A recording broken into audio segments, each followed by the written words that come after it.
শাহরুখ খান নামটাই যেন একটা ব্র্যান্ড। বলিউডে সবাই তাকে বাদশাহ বা কিং খান নামেই ডাকে। শাহরুখ খানকে চেনে না এমন লোক খুঁজে পাওয়াই দুষ্কর। গত 4 দশক ধরে যিনি অভিনয়ের মাধ্যমে সবার মন জয় করে রেখেছেন তিনি শাহরুখ খান। আবার অনেকে তো ইন্ডিয়া মানেই শাহরুখ খানকেই চেনে। তিনি কিন্তু অভিনয়ের পাশাপাশি একজন সফল ব্যবসায়ীও। টিভির পর্দা থেকে স্টেডিয়ামের মাঠ সব জায়গাতেই শাহরুখ খানের উপস্থিতি। বয়সও যেন তার কাছে হার মানে। দর্শকের মনে তিনি জায়গা করে নিয়েছেন আগেই।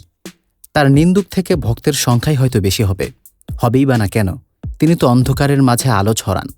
কিন্তু হঠাৎ করেই হাসপাতালে ভর্তি শাহরুখ খান। কিন্তু কেন?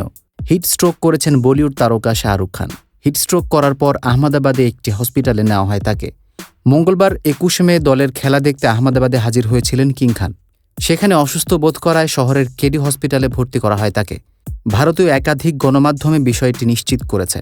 প্রতিবেদনে বলা হয়েছে, আইপিএলে প্লে অফ ম্যাচ দেখতে আহমেদাবাদে গিয়েছিলেন শাহরুখ খান। গ্যালারিতে বসে দলের জয় উপভোগ করেন তিনি। খেলা শেষ হওয়ার পর প্রচণ্ড গরমে হিটস্ট্রোকে আক্রান্ত হন তিনি। জানা গেছে সেদিন আহমেদাবাদের তাপমাত্রা ছিল ৪৫ ডিগ্রিরও বেশি। এত গরম সহ্য হয়নি শাহরুখের। মঙ্গলবার স্টেডিয়ামে শাহরুখের সঙ্গে উপস্থিত ছিলেন কন্যা সুহানা ও পুত্র আব্রাম। ছিলেন অনন্যা পাণ্ডে এবং সুহানা কাপুরও। মাঠে বসে দলের জয় উপভোগ করেন তারা। শাহরুখের হসপিটালে ভর্তি হওয়ার প্রসঙ্গে গণমাধ্যমে কথা বলেছেন সহ অভিনেত্রী জুহি চাওলা। তিনি জানান, মঙ্গলবার সন্ধ্যা থেকেই শাহরুখের ভালো বোধ হচ্ছিল না, তবে বুধবার সন্ধ্যায় তার শারীরিক অবস্থার অনেকটাই উন্নতি হয়েছে। জুহি বলেন, আশা করি সে দ্রুতই সুস্থ হয়ে উঠবেন এবং আইপিএলের ফাইনালে গ্যালারিতে থেকে দলের সঙ্গে গলা মেলাবেন।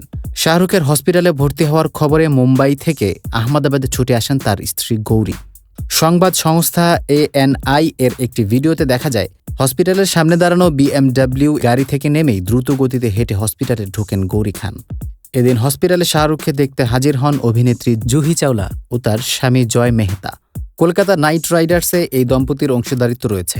এছাড়া দীর্ঘ সময় ধরে শাহরুখ খানের বন্ধু হিসেবে পরিচিত জুহি।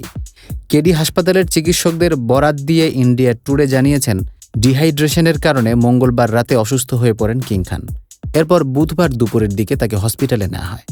তবে শাহরুখের অবস্থা গুরুতর নয়, এখন তিনি সুস্থ আছেন।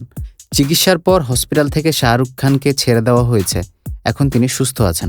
বুধবার শাহরুখের মেয়ে সোহানার জন্মদিন ছিল। মেয়ের জন্মদিনে তার অসুস্থতার খবর ছড়িয়ে পড়ায় অনুরাগীদের কপালে চিন্তার ভাঁজ পড়েছিল। অনেকে সামাজিক মাধ্যমে অভিনেতার দ্রুত আরোগ্য কামনা করেছেন।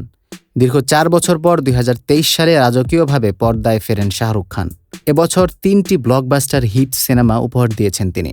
এগুলো হলো পাঠান, জওয়ান ও ডাঙ্কি সিনেমার মতো সিনেমা।